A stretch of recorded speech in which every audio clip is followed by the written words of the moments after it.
Hi. The coffee shop buzzed with the familiar morning symphony of steaming milk, grinding beans, and chatter weaving through the air. It was one of those places with just enough quirk to feel authentic, walls lined with vintage books, mismatched furniture, and a chalkboard menu that promised the best caramel macchiato in town. I had just settled at a corner table, laptop open but barely touched. My attention was divided between the digital world and the people-watching spectacle that this place so effortlessly offered. That's when Emily walked in. She was juggling a precarious stack of books in one arm while balancing a to-go cup in the other. Her scarf trailed behind her like a comet's tail, caught up in the light December breeze that had followed her through the door. She exuded an unintentional charm, like someone who could star in a romantic comedy without realizing it. My gaze lingered just long enough for fate to intervene.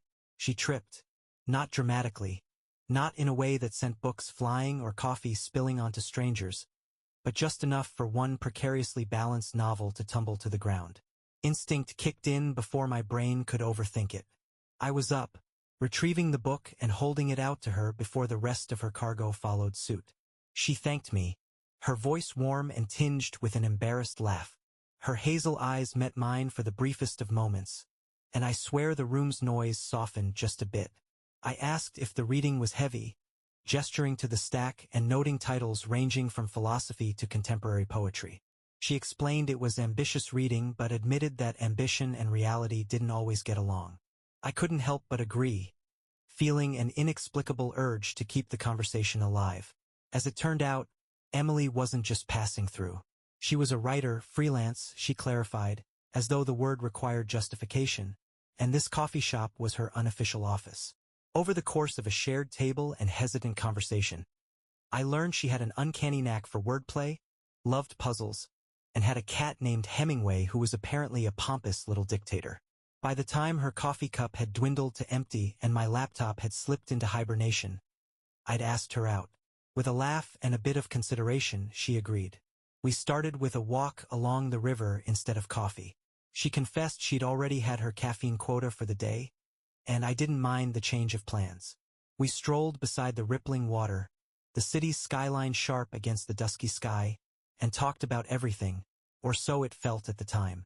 Emily had this way of listening that made you feel like your words mattered, like every story you'd ever told was worth hearing. And when she spoke, her words carried this understated confidence, as though she'd spent just enough time thinking about them to make them memorable but not rehearsed. By the end of that walk, I knew things about her that should have taken weeks to uncover. She loved the smell of rain on asphalt but hated the way it frizzed her hair. She wanted to visit Iceland someday, not just for the northern lights but for the idea of being somewhere that felt untouched. And she'd been writing a book, half memoir, half fictionalized, that she wasn't sure she'd ever finish. When she asked about me, I found myself talking more than I usually did with strangers. She laughed at my terrible jokes, asked thoughtful questions about my day job as a graphic designer, and teased me about my mild obsession with collecting vintage concert posters. It wasn't just the words, though. It was the way she leaned in when I spoke, the way her hand would occasionally brush mine as we walked. Accidental, I'm sure, and the way her smile lingered, soft and unguarded. By the time we reached the end of the path and had to part ways, I was hooked. And when she agreed to see me again, I walked home with the kind of stupid grin that earned questioning looks from passersby. Our second date was a Scrabble match at her apartment. True to her word, she wasn't great at it, but she had this endearing habit of making up fake words and then defending them with elaborate backstories. She came up with an absurd term and insisted it was the sound made when eating too much soup too quickly. I challenged her play and won, but she'd already scored a different kind of victory. By the end of the night, I'd kissed her, and it felt like winning every word game ever invented. From there, things unfolded in that effortless way they only do when two people just click. Emily became the reason I looked forward to weekends, the name I hoped to see pop up on my phone during random lunch breaks. Our adventures ranged from grand to mundane. A weekend road trip to a cabin in the woods, a failed attempt at tandem kayaking, cooking meals together while dancing to old Motown records in her kitchen. Each moment felt like a thread weaving us closer together. And yet, every thread seemed precariously delicate, beautiful but fragile in a way I couldn't quite define. The following months were a montage of happiness, the kind that almost felt too perfect to be real. Emily and I had settled into a rhythm that seemed effortless, a kind of dance where every step felt natural. Weekends were spent exploring little-known hiking trails or discovering quirky diners. On weeknights, we'd challenge each other to board games, binge-watch documentaries, or simply lounge around talking about anything and everything. One of my favorite memories was our first road trip together. We packed my old hatchback with snacks, a collection of carefully curated playlists, and an overly ambitious itinerary. Somewhere along the coast, just as the sun dipped low enough to set the ocean ablaze, the car broke down. What should have been a frustrating experience turned into one of the most magical nights of my life. We laughed until our sides hurt, shared a bottle of cheap wine under the stars, and made plans to pretend the detour had been intentional all along. Emily's presence in my life felt transformative. She had this way of making even the mundane feel extraordinary. A trip to the grocery store became an adventure when she insisted on picking ingredients for a meal we'd invent on the fly. Even chores, like folding laundry, felt less like tasks and more like shared moments of connection.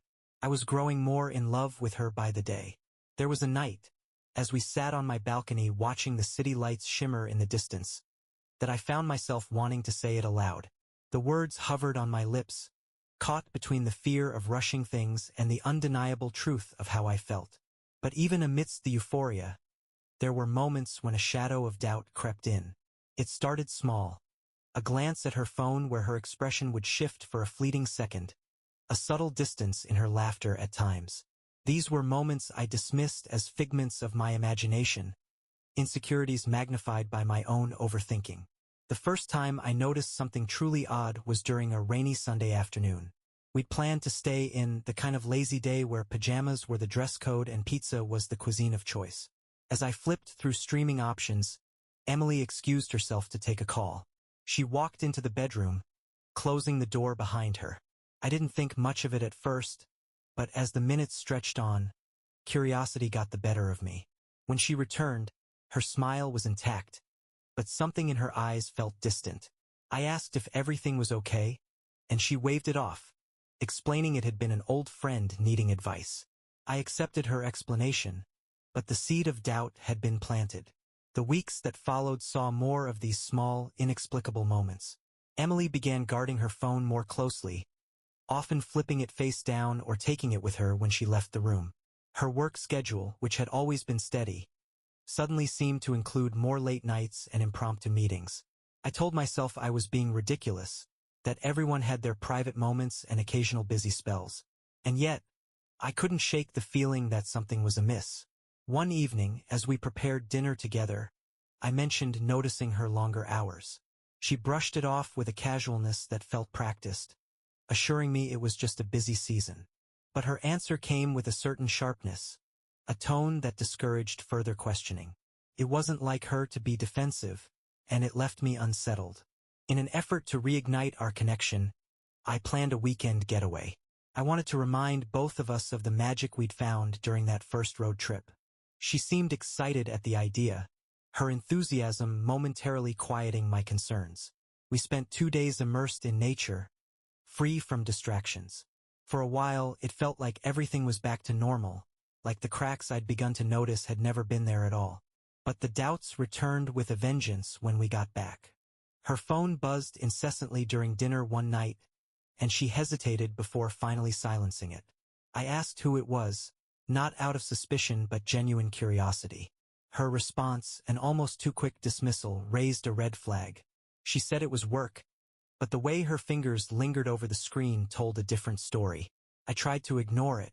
I wanted so badly to believe in what we had, to trust her as implicitly as I had before. But the tension between us grew, subtle but undeniable. I found myself second-guessing everything, from the way she'd pause before answering a question to the way her laughter sometimes felt forced. The turning point came one afternoon when I decided to surprise her at work. I brought lunch, hoping to steal a few moments together in the middle of the day. Her coworkers greeted me warmly, but when I asked for Emily, they exchanged hesitant glances. One of them mentioned she'd stepped out for a meeting she hadn't mentioned to me. I waited in the lobby for nearly an hour before deciding to leave. On my way out, I saw her across the street, talking animatedly with a man I didn't recognize. Their body language was casual but close, too close. My chest tightened as I watched her laugh at something he said, a laugh that had once been mine alone to elicit. When she got home that evening, I didn't confront her right away. I told myself I needed more context, more proof before jumping to conclusions. But the image of her with that man lingered in my mind, impossible to shake. I started noticing more signs, small but cumulative. A receipt for 2 coffees in her car, even though she'd told me she'd grabbed breakfast alone. A faint trace of cologne on her scarf that wasn't mine. A conversation cut short when I entered the room. Each piece of evidence felt like a thread unraveling the tapestry of our relationship. The trust that had once felt so solid now felt fragile, like glass on the verge of shattering.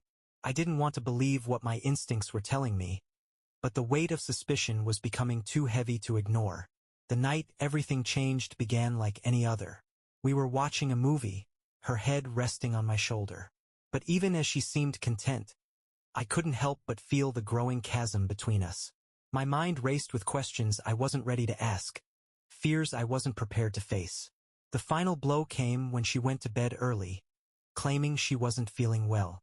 I stayed up, scrolling aimlessly through my phone, trying to quiet the storm in my head. That's when I saw it. A notification on her laptop, left open on the coffee table. It was a message preview, just a few words, but enough to send my world into freefall. The message was from someone named Alex, and it read, "Can't wait to see you again." My heart pounded as I stared at the screen, my mind racing with possibilities. I wanted to believe it was innocent, a misunderstanding. But deep down, I knew the truth was far more complicated, far more painful. The foundations of our relationship, once so solid, were crumbling beneath me. And for the first time, I realized I might not be able to put them back together. The message on Emily's laptop had shaken me to my core, but I couldn't let myself spiral into accusations without confirmation. The next day, I decided to keep my emotions in check and investigate further. I told myself there had to be an explanation, a reason that didn't involve the betrayal I feared. My chance to uncover the truth came sooner than I expected. A week later, Emily mentioned she was meeting a friend for dinner. Her tone was casual, her demeanor relaxed, but I couldn't shake the unease that had settled deep in my chest. After she left, I found myself grabbing my car keys and following her. The rational part of me whispered that I might be wrong, but my gut screamed otherwise. She drove to a restaurant downtown, one we'd frequented early in our relationship. My stomach churned as I watched her park and head inside. Moments later, a man I didn't recognize walked through the doors. He was tall, well-dressed, and greeted her with a familiarity that made my chest tighten. They sat together in a corner booth, their body language close, their laughter audible even from my vantage point outside. I sat in my car, watching through the restaurant's glass windows as they shared what looked like an intimate meal. My mind raced with scenarios, each one more damning than the last. Part of me wanted to burst in and confront them, but I couldn't bring myself to act on impulse. Instead, I drove home, the image of them together burned into my memory. When Emily returned later that night, I was waiting. She looked surprised to see me still awake, and I could tell she sensed something was off. I asked her about her evening, keeping my tone even despite the storm raging inside me. She hesitated before admitting she'd been at the restaurant with Alex, the same name from the laptop message. She claimed he was an old friend, someone she hadn't seen in years, and assured me there was nothing romantic between them. Her explanation sounded rehearsed, but when she saw the doubt in my eyes, she grew emotional. She apologized for not telling me earlier and promised it was a one-time dinner to catch up. She insisted there was nothing to worry about and swore she'd cut ties with him. Her tears and pleas softened me more than I wanted to admit. Against my better judgment, I decided to give her the benefit of the doubt and forgave her. I wanted to believe her, to trust that what we had was stronger than my suspicions. For a time, things seemed to improve. Emily was more attentive. Her affection rekindled in a way that made me think she truly regretted her actions. I let myself relax, convincing myself that her dinner with Alex had been an innocent lapse in judgment. But the shadow of doubt lingered, faint but persistent, and it wasn't long before it reared its head again. It happened during a mundane chore cleaning out our car. Emily had taken it earlier that day to run errands, and I'd offered to tidy it up when she returned. As I emptied the glove compartment and checked under the seats, my hand brushed against something unexpected. My fingers closed around a small, crumpled object, and when I pulled it into the light, my heart sank. Condom wrapper. The sight of it sent a jolt through me, a sickening confirmation of everything I tried to push aside. Emily and I hadn't used condoms in years, and there was no plausible reason for one to be in the car. My mind raced as I pieced together the timeline, connecting the dots between her late nights, guarded phone, and the dinner with Alex. I stood there for a long time, the wrapper in my hand, anger and heartbreak warring within me. This wasn't just a lapse in judgment. This was a betrayal that went deeper than I'd let myself imagine. I thought back to her promises, her tears, and felt a wave of bitterness wash over me. She hadn't just lied. She'd played on my emotions, manipulating my trust. In that moment, forgiveness was no longer an option. I knew I needed to confront her, but not in a way that let her twist the narrative. I wanted her to feel the weight of what she'd done, to face the consequences of her actions. As I stood there, the beginnings of a plan formed in my mind, a way to take back control and ensure she wouldn't forget the pain she'd caused. I pocketed the condom wrapper, my resolve hardening. The days of doubting myself and making excuses for her were over.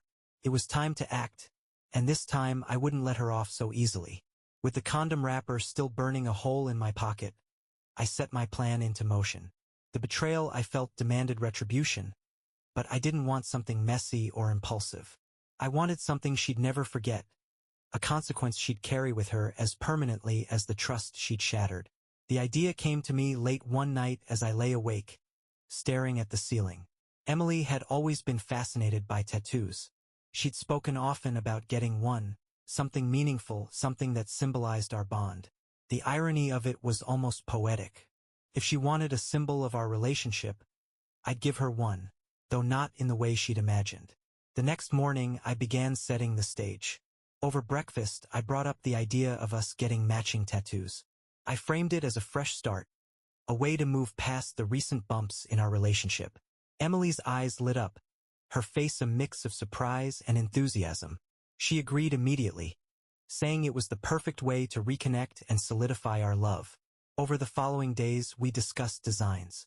She leaned toward something romantic, a pair of interlocking hearts with our initials woven into the pattern. I pretended to share her excitement, even suggesting we visit a tattoo parlor together to finalize the design. Secretly, I worked behind the scenes to modify the design she'd chosen.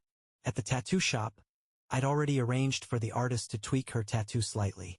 While Emily's would still feature the interlocking hearts, there would be a subtle addition, the word cheater, hidden in elegant script within the intricate lines of the design.